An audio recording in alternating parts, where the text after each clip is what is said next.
더불어민주당 이재명 대선 후보가 잠시 전 광주 5.18 교육을 찾아 참배했습니다. 이 후보는 전두환 씨는 국민을 집단살상한 학살 반란범이라며 윤석열 전 총장이 전두환이라는 이름이 가지는 엄혹함을 이해하지 못했을 것이라고 비판했습니다.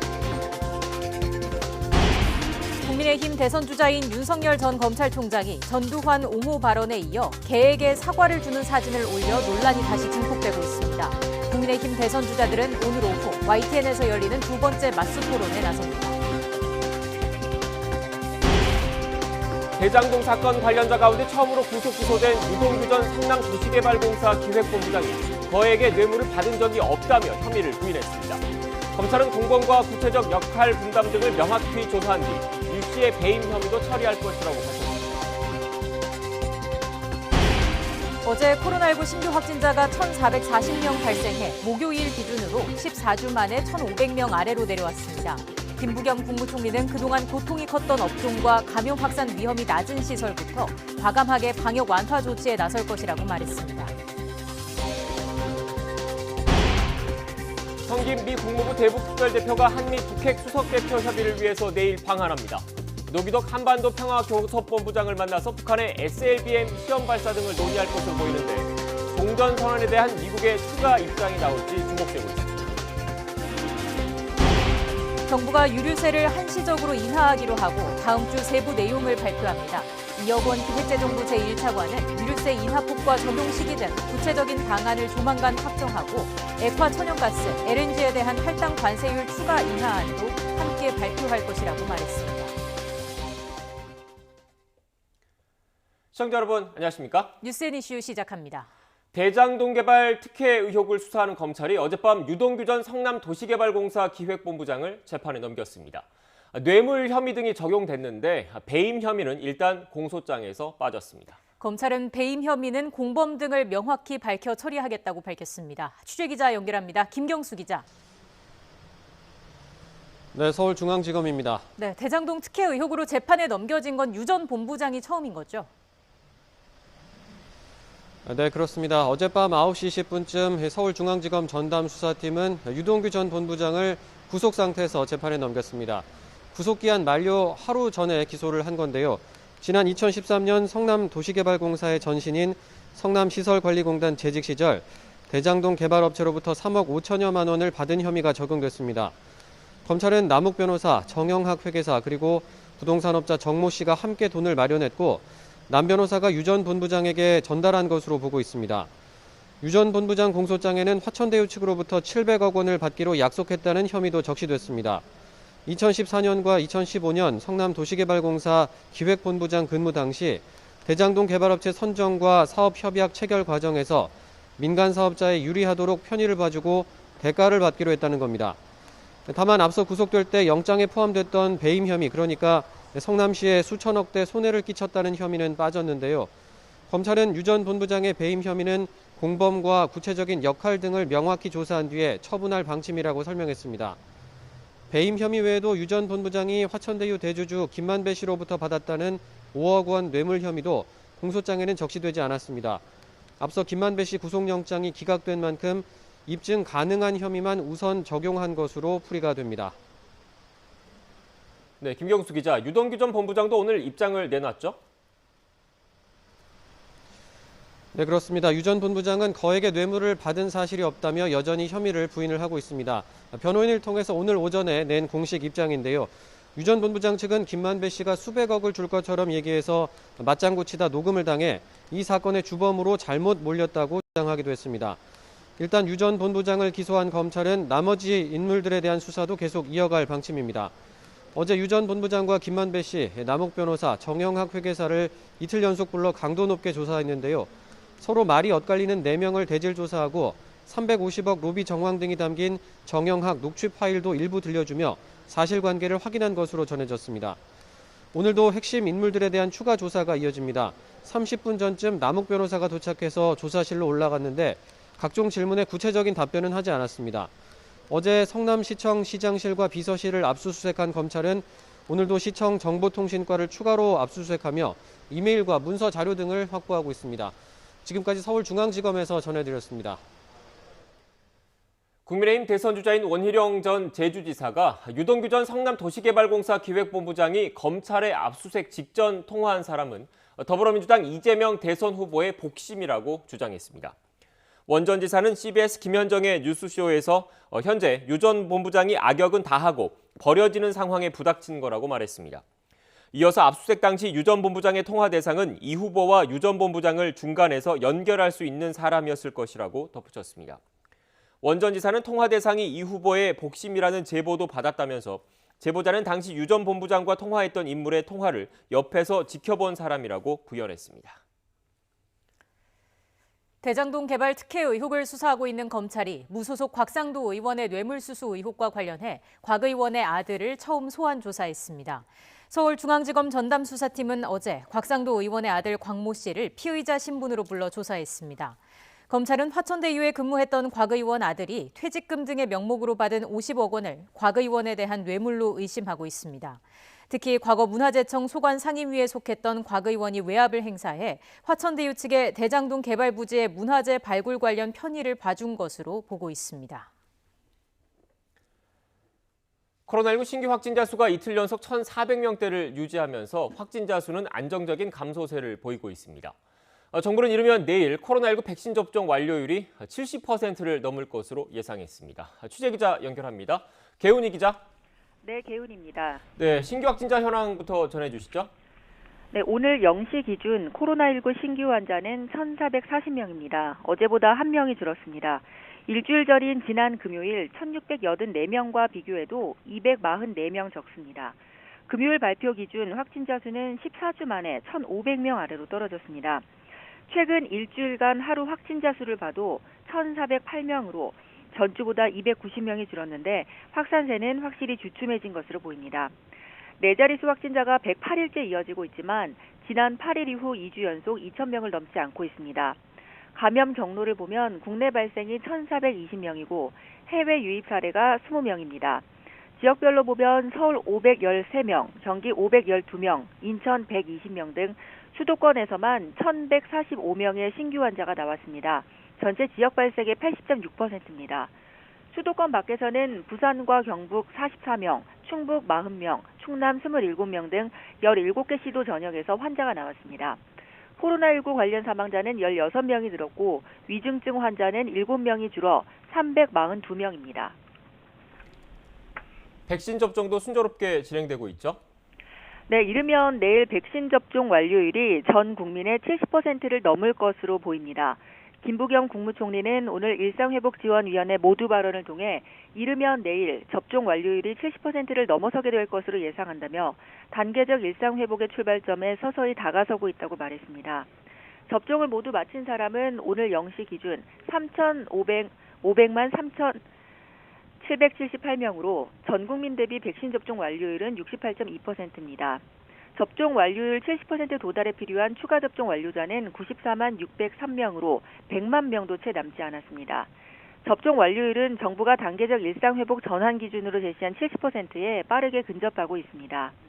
1차 접종자도 누적 4,064만 4,903명으로 79.2%의 접종률을 보이고 있습니다. 지금까지 사회 2부에서 YTN 개훈입니다. 김부겸 국무총리는 일상회복은 한 번도 가보지 않은 미지의 길이라면서 서두르지 않고 조심스럽게 단계적으로 나아갈 것이라고 강조했습니다. 김 총리는 오늘 열린 일상회복위원회 2차 회의에서 일상회복은 치밀하게 준비해야 하는 매우 도전적인 과제라면서 이같이 말했습니다. 그러면서 일상회복의 초기 단계에선 백신 접종 완료자를 중심으로 방역 기준이 완화돼야 한다면서 이는 감염 확산의 위험을 낮추면서 일상회복을 시작하려면 불가피한 선택이라고 설명했습니다. 또 접종 증명과 음성 확인제를 도입할 필요가 있다면 미접종자나 건강상의 이유로 접종이 어려운 분들의 상황까지도 충분히 배려할 것이라고 덧붙였습니다. 또 방역 완화 조치는 그동안 고통이 컸던 업종이나 소외된 계층, 감염 확산의 위험이 낮은 시설부터 과감하고 적극적으로 취해 나갈 것이라고 밝혔습니다. 미국 질병통제예방센터 CDC의 자문기구가 모더나와 얀센 백신의 추가 접종, 그러니까 부스터샷을 권고했습니다. 모더나 백신의 경우 2회 접종을 마친 지 최소 6개월을 넘긴 65살 이상 고령자와 18살 이상 성인 가운데 기저질환자, 그리고 의료 종사자와 교사 등 직업적 고위험군의 정규 투여량의 절반을 부스터샷으로 권고했습니다. 1회 접종으로 끝나는 얀센 백신은 접종 이후 2개월을 넘긴 18살 이상 성인 전체가 부스터샷 대상입니다. 영국을 비롯해 백신 접종 이후 규제를 완화한 유럽 국가들을 중심으로 코로나19 신규 확진자가 다시 증가하는 추세입니다. 현지 시각 21일 영국의 신규 확진자는 5만 2,009명을 기록해서 석 달여 만에 5만 명을 넘어섰습니다. 지난 7월 19일 방역 규제를 대부분 해제한 영국에선 신규 확진자가 한동안 3만 명 선에서 유지되다가 백신을 안 맞은 아이들 위주로 바이러스가 퍼지면서 확진자가 다시 늘었습니다. 이달 초 방역 조치를 추가로 완화하면서 백신 접종 증명서 사용을 확대한 벨기에에서도 현지 시각 18일 신규 확진자가 6,500명으로 집계돼 지난해 11월 이후 가장 많았습니다. 엔진 점화.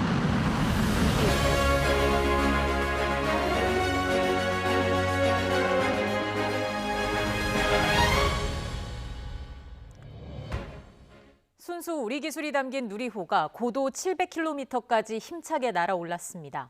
다만 목표했던 대로 모형 위성을 궤도에 올려놓지는 못했는데요. 마지막 46초가 부족했습니다. 누리호의 발사 과정을 홍민기 기자가 정리했습니다.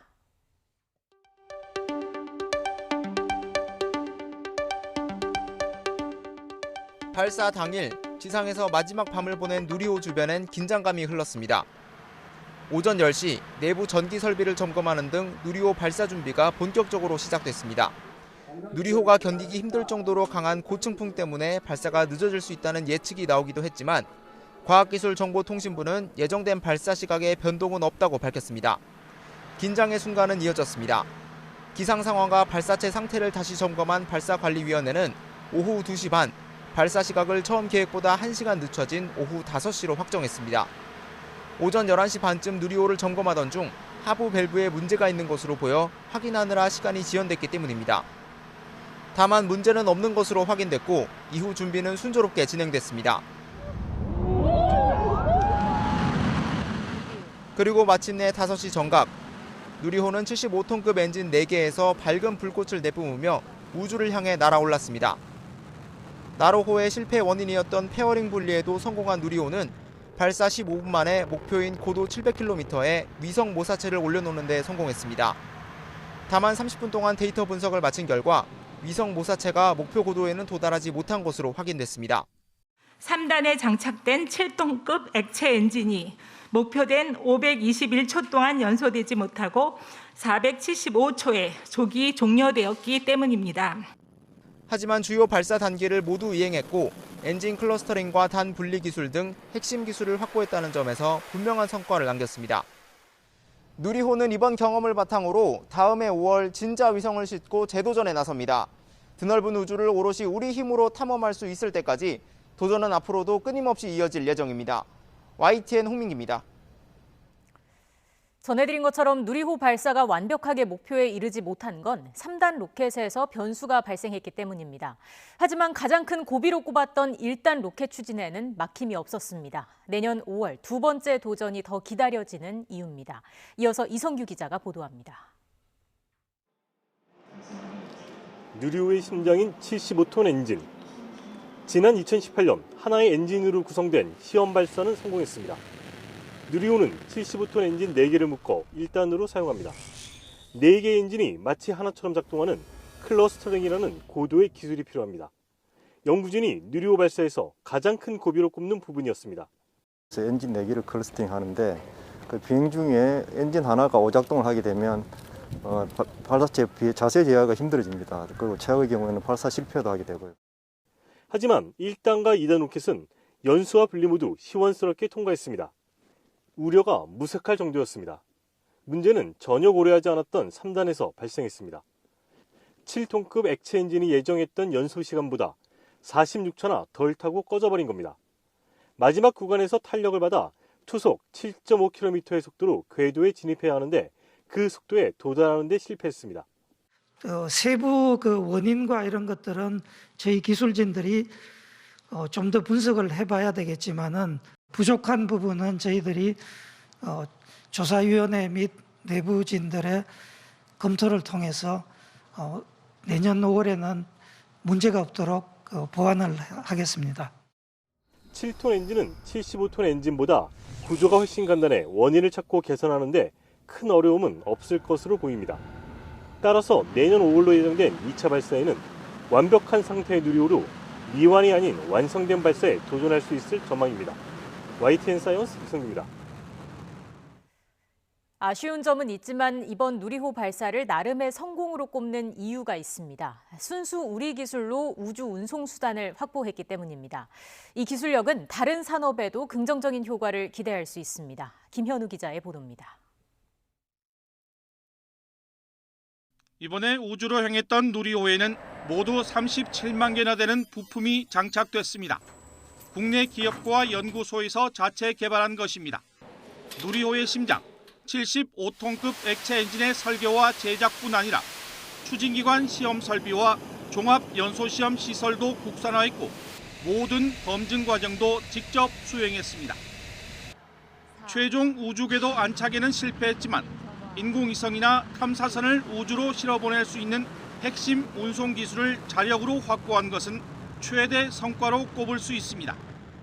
국내 독자 개발 발사체의 첫 비행 시험으로서 주요 발사 단계를 모두 이행하고 핵심 기술을 확보했음을 확인하는 의의를 남겼습니다.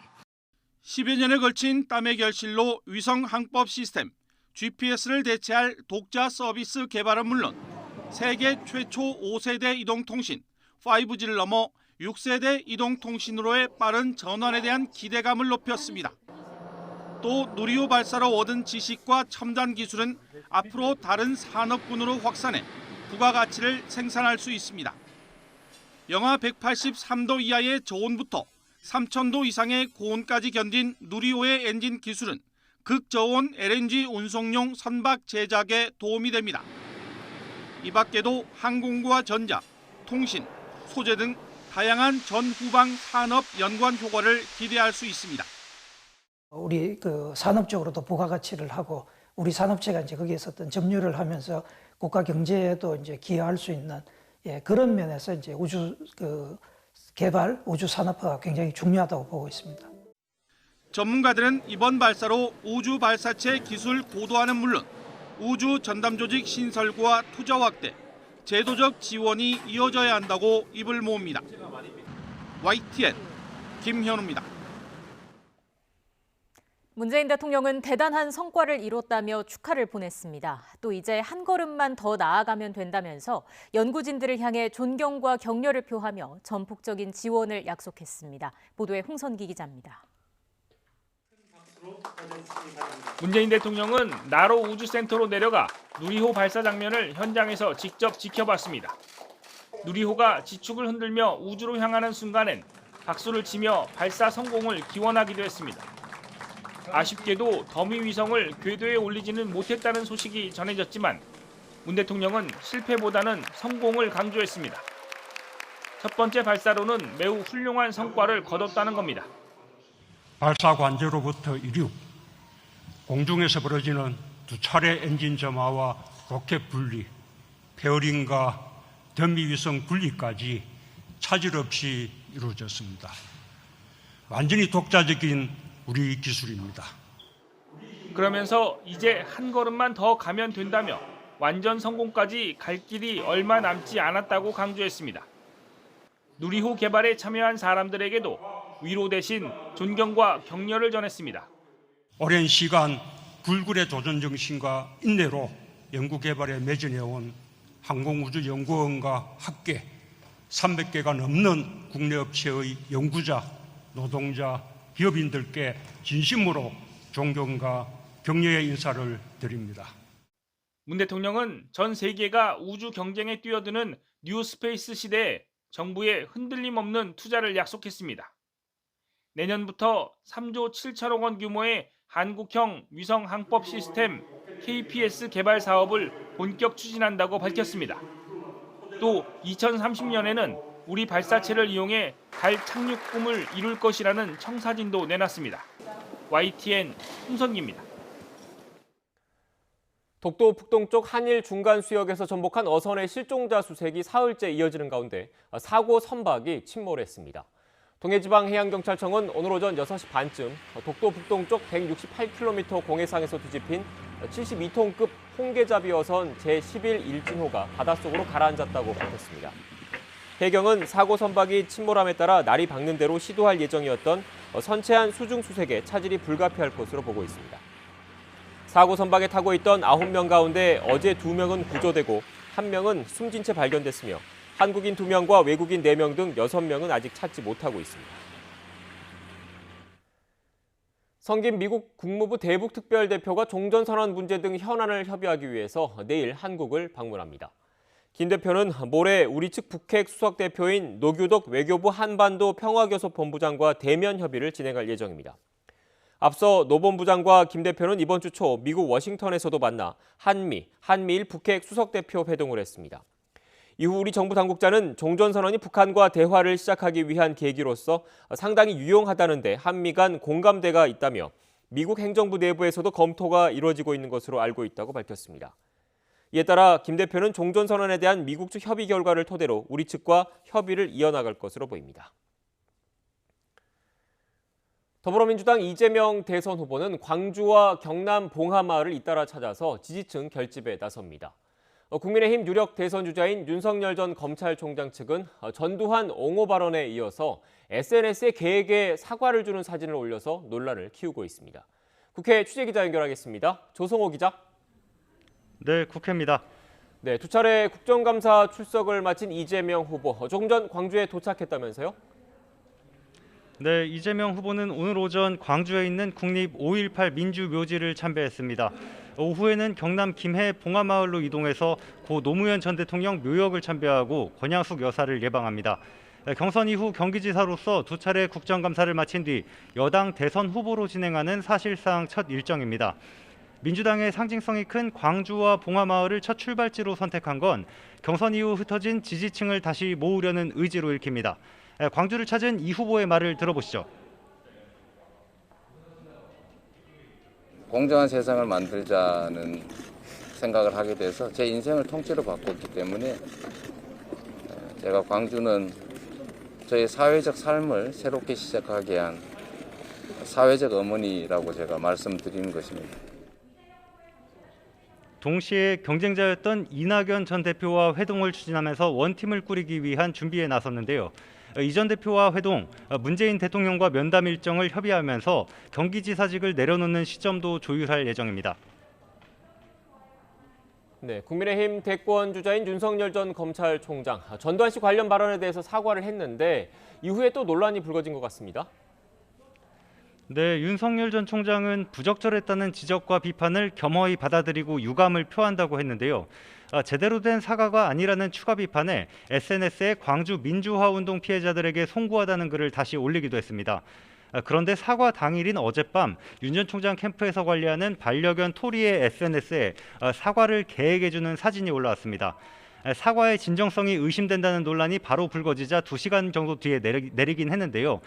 캠프 측은 실무진이 윤 전 총장 아버지 얘기와 함께 사과의 의미를 설명하려던 것을 반려견 SNS에 올리면서 오해를 샀다고 해명했습니다. 그래도 당 안팎에서 비판이 잇따랐습니다. 국민의힘 이준석 대표는 SNS에 아침에 일어나 보니 뭐 이런 상식을 초월하는 착잡하다는 글을 올렸습니다. 구체적으로 지칭하진 않았지만 윤 전 총장의 사진 논란을 겨냥한 거로 보입니다. 경선 경쟁을 벌이는 홍준표와 유승민, 원희룡 캠프에서도 비판 성명을 냈습니다. 광주 5.18 묘지를 찾은 민주당 이재명 후보도 윤 전 총장은 민주주의와 인권, 평화를 위해 어떠한 역할도 하지 않았고 혜택만 누리던 분이라 전두환 이름이 갖는 엄혹함을 전혀 이해하지 못했을 거라고 비판했습니다. 어제 검찰이 대장동 의혹 핵심 인물인 유동규 전 본부장을 재판에 넘기지 않았습니까? 그런데 배임 혐의가 일단 빠졌는데 여기에 대한 정치권 반응은 어떻습니까? 네, 일단 야당은 비판적입니다. 국민의힘 김기현 원내대표는 국정감사 대책회의에서 이재명 후보를 구하기 위한 검찰의 눈물 어린 사투라고 비판했습니다. 법제사법위원회 국감이 종료되자마자 밤늦게 국민 시선을 피해 기소한 것도 국민과 야당의 질타를 모면하려는 속보이는 꼼수라고 지적했습니다. 국민의힘은 오늘 오전에 유동규 전 본부장 사건 처리와 관련해 대검찰청을 방문해 항의했습니다. 반면에 이재명 캠프 측의 민주당 전재수 의원은 CBS 라디오 인터뷰에서 이미 5,500억 원을 성남시 몫으로 확정해 환수했기 때문에 유 전 본부장의 배임은 성립할 수 없는 죄라고 말했습니다. 지금까지 국회에서 YTN 조성호입니다. 국민의힘 대선 주자 2차 맞수 토론 오늘 오후 5시 반 YTN 상암 뉴스퀘어에서 열립니다. 치열한 경쟁의 장이 펼쳐질 스튜디오에 저희 취재기자가 나가 있습니다. 부장원 기자. 네, 서울 상암동 뉴스퀘어에 나와 있습니다. 네, 지금 YTN 상암동 뉴스퀘어 1층 토론 스튜디오인 것 같은데 현재 준비 상황 어떻습니까? 네, 우선 어제부터 오늘 이른 아침까지 준비가 한창이었습니다. 지금 보시다시피 토론 세트 준비는 모두 마무리가 됐고요. 막판 리허설이 한창 진행되고 있습니다. 오늘 토론이 벌어질 무대 설명 간단히 먼저 드리면요. 후보들이 격투기 링 위에 올라서 자웅을 겨룬다는 의미로 무대가 구성이 됐습니다. 국민의힘 상징인 붉은색 조명 아래서 후보들은 제가 서 있는 이곳 단상 위에 올라서 1대1로 접전을 벌이게 될 텐데요. 후보마다 20분씩 발언 시간이 주어지는데 제 뒤쪽에 있는 대형 LED 화면을 통해서 남은 시간을 공개해서 긴장감을 한층 끌어올릴 계획입니다. 후보들은 오늘 오후 5시까지 이곳 스튜디오로 오게 되는데 무대에 오르기 전 대기실에서의 생생한 모습 저희가 전해드리겠습니다. 오늘 국민의힘 경선이 막바지에 다다른 만큼 오늘 토론에 대한 관심도 굉장히 뜨거웠는데요. 아직 토론이 시작되기 전까지는 한참 남았는데 벌써 이곳 YTN 뉴스퀘어 앞에 지지자들이 집결하는 모습을 볼 수 있었습니다. 토론 시간이 가까워질수록 더 많은 인파가 몰릴 예상입니다. 오늘 진행 순서와 방식 먼저 설명을 드리겠습니다. 먼저 1라운드에서는 유승민 전 의원과 윤석열 전 검찰총장이, 2라운드에서는 원희룡 전 제주지사와 홍준표 의원이 맞붙습니다. 후보마다 20분씩 시간이 주어지고 그 시간 안에서는 아무런 제한 없이 질문과 답변을 주고받게 됩니다. 토론 주제도 자유롭습니다. 그런 만큼 난상 토론이 벌어질 수밖에 없는데요. 국민의힘은 오늘 마스 토론을 포함해 앞으로 5차례 TV 토론을 추가로 엽니다. 이후 당원 투표와 일반 국민 여론조사를 거쳐 다음 달 5일 최종 대선 후보를 뽑게 됐는데요. 앞으로 남은 본경선 무대 막바지까지 YTN이 빠르고 정확하게 생생한 소식 전해드리겠습니다. 지금까지 상암동 YTN 뉴스케어에서 YTN 부장원입니다.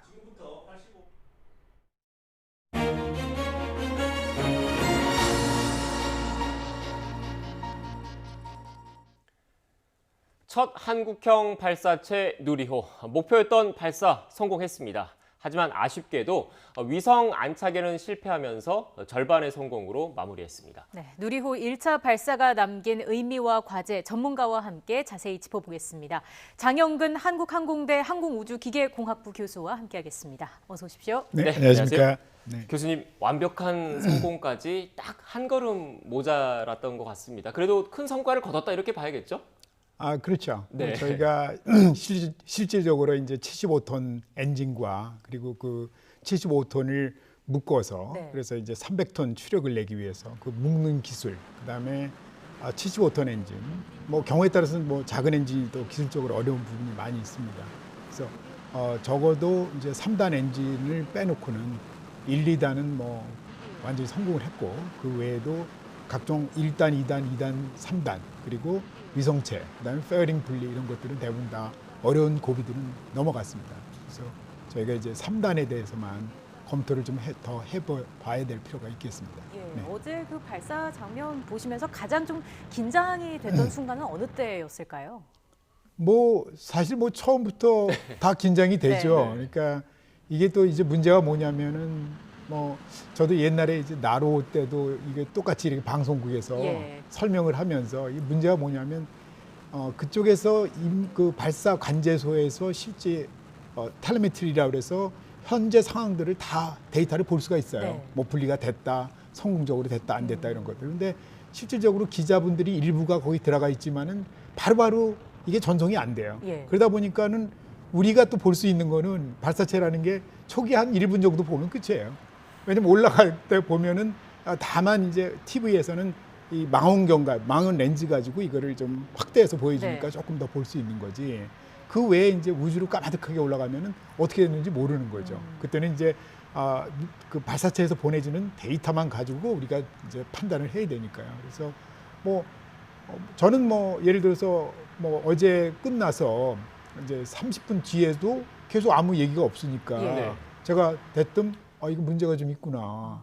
그리고 제가 어제 설명할 때 확실히 봤던 건 뭐냐면은 위성이 모사체가 예정보다 일찍 분리가 됐다는 거예요. 사실 우주 비행체는 그렇게 하면 안 되거든요. 1초도 이게 틀림이 없이 정확하게 분리를 해줘야 그래야 되는데 이제 그런 문제가 있었다. 네, 지금부터는 차근차근 우리 순수 국내 기술로 만든 한국형 발사체에 대해서 좀 설명을 좀 들어봐야 될 것 같은데 관련된 그래픽이 있는데요. 준비되는 대로 좀 띄워주시고요.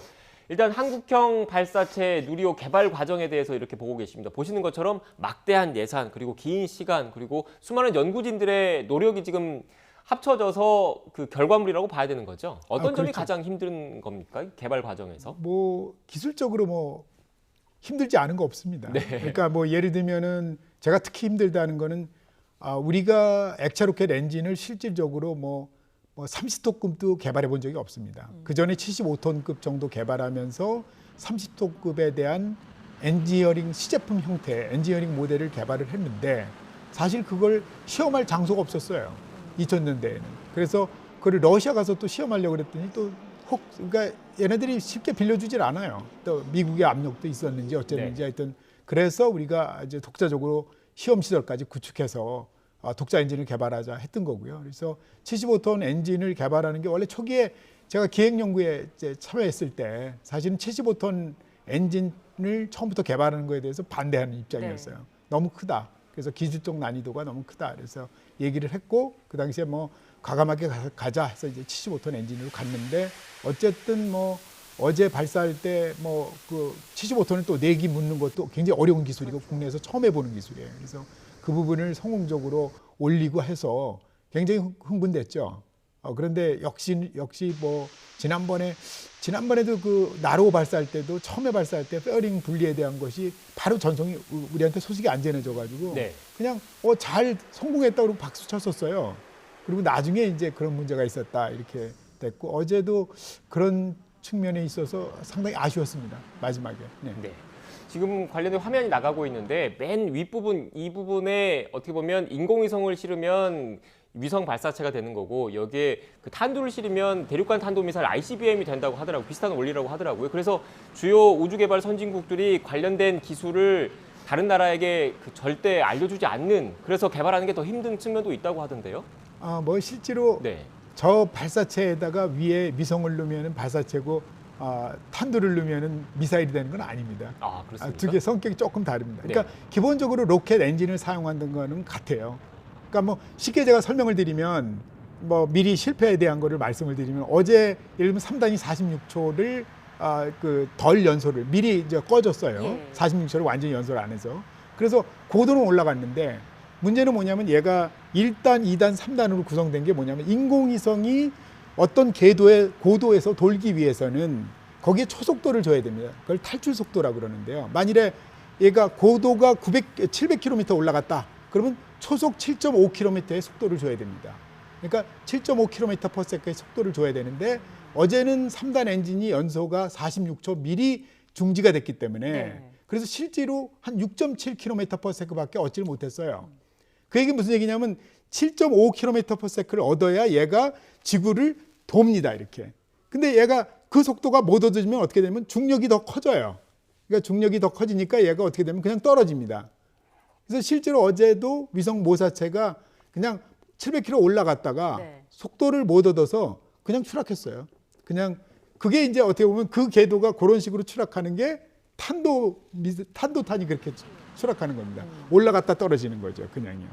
그래서 어떻게 보면은 누가 보면은 제가 이제 생각하기에 이거 남들이 보기에는 이게 무슨 탄도탄 실험했나 이렇게 생각할 수도 있겠다 이런 생각을 해봤어요, 그냥요.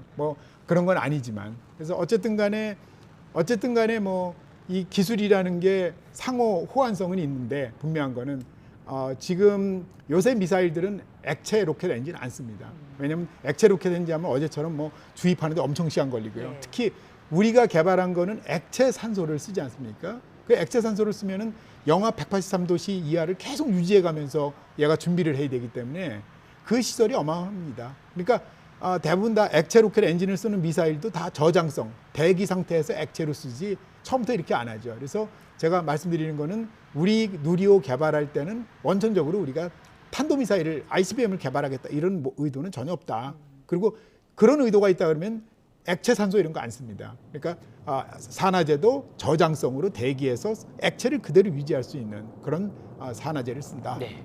그러니까 교수님 말씀 좀 정리를 하면 우리가 어제 발사한 누리호 같은 경우에는 순수 실용위성을 쏘기 위한 그 발사체인데 이 기술을 외국에서 주요 선진국에서 구하기 어려웠던 게 이 관련된 기술의 상호 보안성, 미사일과 연결될 수 있는 상호 보안성 때문에 각국에서 어떻게 보면 전략 기술로 갖고 외국으로 반출을 안 하고 있기 때문에 어려움이 있었다. 이렇게 이해를 하면 되겠습니까? 그것도 맞습니다. 네. 네, 근데 어쨌든 최근에는 액체 로켓을 미사일로 쓰는 경우는 많지 않다. 네. 그리고 액체 로켓은 워낙에 이제 그 추력이 크기 때문에 그래서 주로 발사체로만 씁니다. 그리고 대부분 탄도미사일은 점점 다 고체로 가고 있다. 네. 그런 측면에서 우리가 둘을 뭐 이제 점점 연관짓기는 어렵다. 이렇게 제가 말씀드립니다. 네, 알겠습니다. 누리호가 뭐 최종 단계까지 가지는 못했습니다만 의미가 상당합니다. 일단 발사대의 성공만으로도 역사적으로 큰 의미가 있는 것 같고요. 과거와 비교를 했을 때 우리 발사체 기술이 어느 정도 좀 검증됐다고 평가를 할 수 있을까요? 뭐 나로 때는 실질적으로 우리가 만든 거라고는 2단의 고체 로켓 모터 하나 만들었어요. 네. 조그만 겁니다. 그 당시에 그것도 7톤급이었어요. 예. 그러니까 고체였고 실제 1단은 지금 75톤인데 러시아에서 들여온 게 170톤이었어요. 추력이. 어마어마하게 컸죠. 예. 대신 우리는 75톤이 작으니까 그걸 4개를 묶어서 300톤을 만든 거고요. 그래서 그 당시에는 뭐 액체 로켓 1단 엔진 110톤짜리 엔진을 보지도 못하게 했어요. 쉽게 얘기하면. 그래서 우리가 뭐 아무 액체 로켓 엔진 기술이 제대로 없었다라는 네. 게 이제 맞는 얘기고요. 이번에 뭐 그걸 독자 개발하면서 상당히 많은 기술을 확보를 했고 그리고 그거를 실제 비행 시험을 통해서 적어도 1, 2단을 통해서 완전히 검증을 했다. 이제 그런 차원에서 대단한 기술력을 확보했다. 적어도 로켓 엔진 부분은. 그다음에 원래 뭐 단 분리하는 거, 1단, 2단 분리하고 페어링 분리는 우리가 시행착오를 많이 겪어서 지금은 아주 잘합니다. 네네. 네.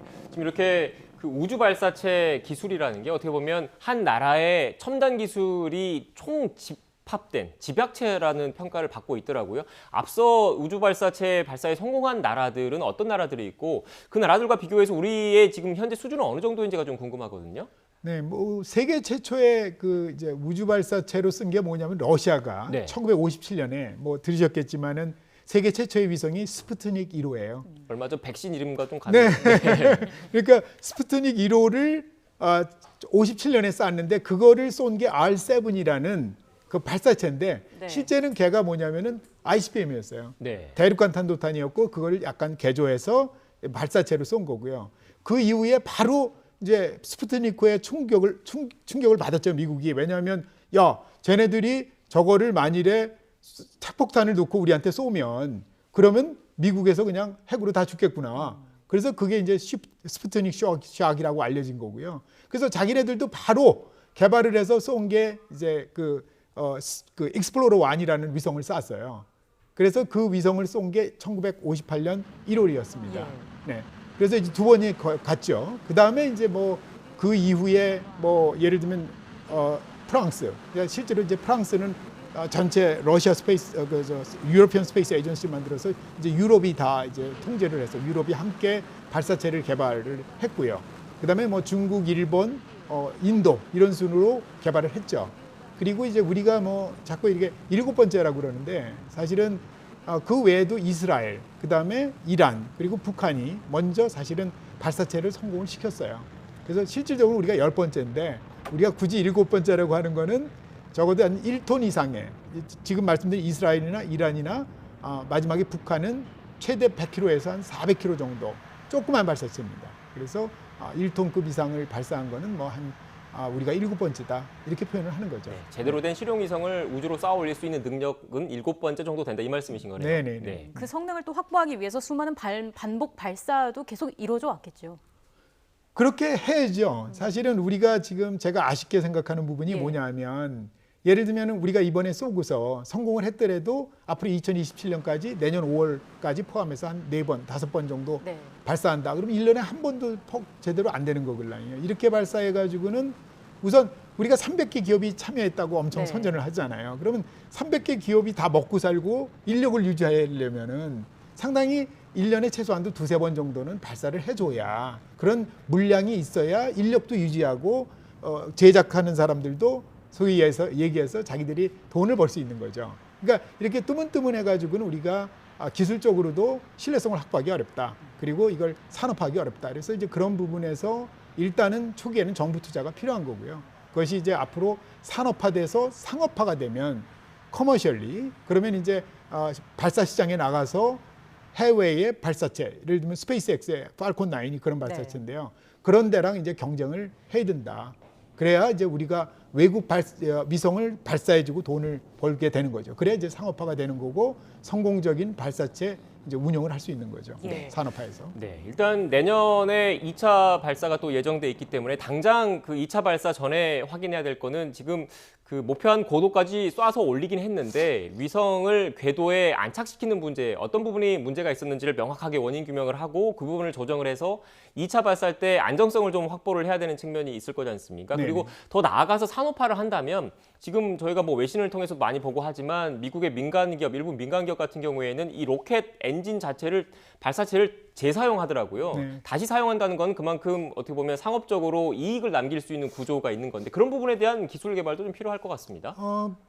우리는 일단은 이제 기존에 있는 거, 네. 현재는 이 후속 사업으로 아마 이제 한국형 발사체 누리호를 개량하는 사업을 할 거고요. 거기 하나는 뭐냐면 연소 방식을 바꾸는 거예요. 그래서 뭐 예를 들면 그 다단 연소 사이클 엔진 시스템이라고 그래서 그런 식으로 연소 방식을 기존에 있는 가스 생성기 방식으로부터 바꾸면 한 성능이 한 10% 정도 증진합니다. 네. 그 얘기 무슨 얘기냐면은 우리가 1.5톤짜리 위성을 올릴 수 있다 그러면 한 10%니까 1.65톤 정도의 위성체를 올릴 수 있다. 더 나아가서는 지금 말씀하신 대로 상용화를 하려면 예. 궁극적으로는 재사용을 해야죠. 그러니까 지금까지는 대부분 다 인공위성 발사체가 한 번 쏘면 다 엔진을 버리걸랑이요. 그래서 머스크가 스페이스X를 창설을 해서 그걸 해서 자기가 정부에다가 미국 정부 그러니까 나사에다가 그렇게 얘기를 했죠. 자기들이 재사용 엔진을 개발을 해서 단가를 줄이겠다. 그래서 지금 뭐 단가를 그래도 많이 줄였어요. 그렇기 때문에 지금 뭐 소위 얘기해서 앞으로 뭐 한 4-5년 동안 백로그라고 표현하는데 발사하는 위성이 막 줄줄이 줄을 섰습니다. 팔콘 9 같은 경우는. 근데 그 정도까지 가려면은 상당히 기술적으로 시행착오 많이 필요하고요. 그 재사용 발사체라는 건 지금 그 스페이스X도 여러 번 실패를 했어요. 그리고 과거에 우주왕복선이라고 들어보셨죠? 네. 미국에. 그게 1970년대 개발을 해서 81년에 콜롬비아호를 최초로 발사를 했는데 원래 목표가 스페이스 택시를 개발하는 거였어요. 그래가지고 예를 들면은 한 번 우주를 왔다 갔다 하는데 한 $10,000, 100억 원 정도에 운영을 하겠다. 그게 목표였었어요. 근데 2011년까지 30년 동안 운영을 했는데 30년 지나서도 평균 한 번 가는데 갔다 오는데 4-5억 달러가 들은 거야. 네. 그러니까 이게 뭐 도저히 뭐 재정적으로 견디지를 못한 거죠. 예. 기술보다는. 그래서 결국은 폐기 처분했고요. 그래서 2011년에 완전히 우주왕복선을 미국에서 리타이어를 시켜서 그래서 이제 유인 우주선이 없어진 거죠. 지금까지도 이제 없고 최근에 그 팔콘 9을 이용해서 스페이스X가 크루 드래곤이라는 걸 쐈죠. 그래서 지난 9월에 쏴가지고 4명의 우주인을 고도 575km까지 올려서 그래서 3일 동안 이게 회전을 한 거죠. 예. 그럼 그 발사체가 바로 제가 말씀드린 크루 드래곤을 그 575km 궤도에서 거기에 맞는 속도 지금보다 더 큽니다. 거의 한 7점 그 정도면은 한 6-7km 초속 그 정도 속도를 얻게 한 거죠. 그러면 얘가 이제 계속 도는 거죠. 네네. 그런 식의 그 우주 관광 사업도 하고 있다. 이렇게 보시면 되겠습니다. 네, 교수님께서 지금 발사체 재사용 기술 개발하는 게 필요하다 또 이런 말씀을 하셨는데 또 추가적으로 이런 얘기 하시는 분들도 계시더라고요. 앞서 교수님께서 그 탄도미사일과 이 발사체의 차이점을 하면서 고체 연료 그 엔진을 말씀을 하셨는데 이 고체 연료 엔진 같은 경우 앞서 말씀하신 것처럼 미사일로 전용될 가능성이 있기 때문에 그동안 우리나라 고체 연료 개발은 한미 미사일 지침상으로 제한이 많았지 않습니까? 그런데 이게 얼마 전에 폐지가 되면서 이 고체 연료 개발의 길도 열렸습니다. 이 고체 연료가 상대적으로 구조도 간단하고 개발 비용도 저렴해서 이 우주 개발하는데 필수적인 개발 요소라고 하던데 어떻게 보십니까? 네, 정확한 말씀이고요. 네. 일단 고체는 액체 로켓을 리퀴드 로켓 엔진이라고 그래요. 네. 근데 고체는 솔리드 라켓 엔진이라고 안 해요. 모터라고 그럽니다. 그 얘기 무슨 얘기냐면 리퀴드 라켓은 액체 로켓은 굉장히 부품이 많아요. 뭐 예를 들면 터보 펌프니 컨버스터니 인젝터니 뭐 수도 없는 밸브가 막 수백 개씩 들어가 있고요. 그러니까 얘가 고장 날 확률이 큰 거예요. 근데 고체는 그냥 탱크 안에 그냥 추진제를 넣고 태우는 거기 때문에 굉장히 간단하죠, 구조적으로. 그래서 우리가 이제 고체가 필요한 거. 지금도 우리가 만일에 항공 발사체를 조금 업그레이드해서 주위에 뭐 고체 로켓 모터를 뭐 2개 또는 4개 또는 6개 이렇게 달고서 그러면 이제 부스팅 초기에 그 추력을 엄청 늘릴 수 있어요. 그러면 이제 보다 큰 위성을 발사할 수 있다. 그렇게도 가능하고요. 또 한 가지는 이번에 뭐 3단 그 우리 엔진이 문제가 있었잖아요. 네. 그러면 이 3단 엔진이 주로 3단 엔진을 특히 액체를 많이 쓰는 게 왜 그러냐면 얘가 액체 같은 경우는 리스타트 그러니까 껐다 켰다를 할 수 있어요. 그러니까 밸브를 닫으면 추진제를 닫으면 안 나오면 이제 연소를 안 하니까. 그렇지만은 지금 3단 발사한 거는 521초를 한 번만 태웠기 때문에 사실 고체를 거기다 놓으면 이번과 고체 로켓 모터를 썼으면은 이번과 같은 사고가 없었죠. 왜냐하면 간단한 구조니까. 네, 그렇게 볼 수 있습니다. 네. 교수님, 그리고 마지막으로 저도 어제 퇴근을 하고 집에서 어린 아이와 함께 이 발사 장면을 생중계로 봤거든요. 그런데 아이가 이 발사하는 그 순간을 보면서 이렇게 환호성을 치면서 박수를 막 치더라고요. 그래서 제가 순간 느낀 생각이 이게 그 단순히 우주 발사체를 쏘는 게 지금 현 세대만의 문제가 아니라 어떻게 보면 어린 아이들, 우리 후손들에게 우주에 대한 꿈, 우주에 대한 희망을 심어주는 게 아닌가라는 생각을 좀 했습니다. 그래서 앞으로 이 우주 개발 시대에서 더 우리나라가 발전하기 위해서는 좀 더 조직적으로 뭐 미국의 나사와 같은 조직적으로 전문 기관을 좀 만들 필요, 그리고 후학 양성의 그런 제도적인 지원도 필요할 거라는 생각이 많이 들었거든요. 어떻게 생각하십니까? 뭐 당연한 말씀이고요. 네. 그래서 제가 생각하는 것도 일단은 그 우주를 지금 이제 과기부에서 주관해서 지금 개발을 하고 있는데 네. 과기부는 이게 이제 R&D를 하는 연구 개발을 하는 기관이다 보니까 그런 투자라든가 이런 것들이 상당히 한계가 있고요. 결국은 이 우주 개발이라는 게 최근에 나온 뉴스페이스라는 개념이 뭐냐면은 여태까지는 비용이 많이 드니까 관이 주도를 했는데 앞으로는 민간이 주도를 하고 또 개념적으로 뭐냐면은 기술력이 옛날에 충분히 못해서 하여튼 정부기관이 많이 개발을 했어요. 근데 지금은 이제 기술력이 많이 좋아지니까 이제는 관이 주도가 아니고 민간이 주도해서 개발을 하고 투자도 민간이 하는 겁니다. 내가 돈이 되겠다고 생각하면 투자를 하겠죠. 그렇죠? 그렇게 해서 하는 게 뉴스페이스입니다. 그래서 지금 현재 미국은 이제 그런데 충분히 그런 기술이라든가 인력이라든가 이런 인프라가 있는 거고요. 여러 가지 제도 면에서도. 근데 그런 면에서 우리는 좀 아직은 좀 갈 길이 멀다. 그래서 말씀하신 대로 그런 법적 제도적 장치도 마련하고 그다음에 정부의 그 지원 체계 있잖아요. 그래서 뭐 예를 들면 꼭 그게 나사가 아니더라도 그냥 정부에서 이런 예를 들어서 전체 그러니까 그 부처를 지금 부처가 다 위성 개발한다고 그래요. 그러면 진짜 뭐 돈 굉장히 많이 투자해도 효율성이 없는 거죠. 그래서 그걸 통합적으로 갈취할 수 있는 그런 컨트롤 타워가 필요하다. 뭐 그건 정확한 말씀이십니다. 네, 알겠습니다. 오늘 아침에 일부 언론 보도 보니까 위성 안착에 다 성공했는데 위성 안착에만 실패해서 일부 연구진 분들이 눈물을 흘렸다, 이런 아쉬움의 눈물을 흘렸다라는 보도도 봤는데 그걸 떠나서 그동안 고생 많으셨고 또 열심히 하셨다, 그래서 박수를 보내고 싶다라는 말씀을 드리고요. 지금까지 장영근 한국항공대 항공우주기계공학부 교수와 함께 이야기 나눴습니다. 오늘 말씀 고맙습니다. 네, 감사합니다.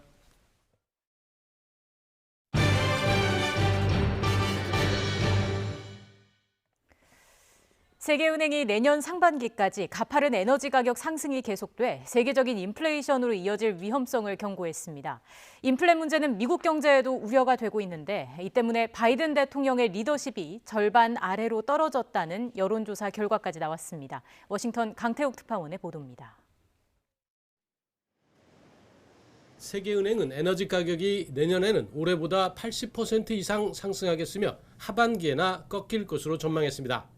특히 원유 가격은 올해 배럴당 70달러 선까지 오르고 내년에는 74달러까지 치솟을 것으로 내다봤습니다. 또 몇몇 소비재 가격은 올해보다 더 크게 상승해 최근 10년 사이 가장 큰 증가폭을 보일 것으로 예측했습니다. 물류 대란 등 공급망 실패로 비롯된 것인데 이는 심각한 인플레이션 요인으로 작용할 수 있다고 설명했습니다. 바이든 대통령은 항만 등 공급망 실패를 다시 겪지 않기 위해서라도 추진 중인 인프라 법안 통과가 절실하다고 역설하고 있습니다. 또 이로 인한 투자가 양질의 일자리를 만드는 등 미국 경제를 더 탄탄하게 만들 것이라고 강조하고 있습니다. Earlier this year, the Wall Street outfit Moody's projected that the investments I'm talking about will create for the next 20 years on average 2 million additional jobs per year. Good paying jobs. 하지만 경제 문제는 당장의 바이든 리더십에 발목을 잡고 있다는 조사 결과가 나왔습니다. CNBC 방송은 최근 조사에서 바이든 대통령의 직무 수행을 지지하지 않는다는 응답이 52%로 지지 응답 41%보다 11%포인트나 많았다고 보도했습니다. 지난 7월의 같은 조사보다 7%포인트 떨어졌다는 겁니다. 가장 큰 걱정거리로 인플레이션이 꼽혔는데 응답자가 3개월 만에 16%포인트 급증했다고 설명했습니다. 미국 중앙은행인 연준도 최근 경기 동향 보고서를 통해 상품과 원자재 가격 급등이 물가 상승을 부채질하고 있다고 판단했습니다. 코로나19 확산이 둔화하면서 이처럼 미국에서도 경제 이슈가 화두가 되고 있습니다. 워싱턴에서 YTN 강태욱입니다. 정부는 오늘 2억 원 기획재정부 제1차관 주재로 물가관계 차관회의를 열고 유류세를 한시적으로 인하하겠다고 밝혔습니다.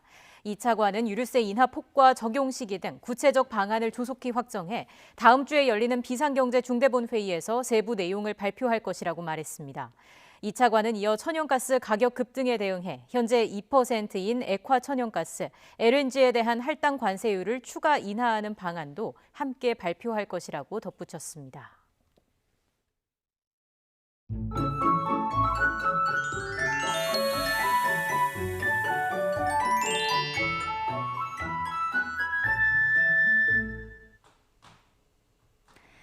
오늘 서쪽과 동쪽의 하늘 표정이 사뭇 다르겠습니다. 서울 등 서쪽 지방은 맑고 일교차가 큰 가을 날씨가 이어지겠지만 동쪽 지방은 종일 흐린 가운데 비가 내리겠는데요.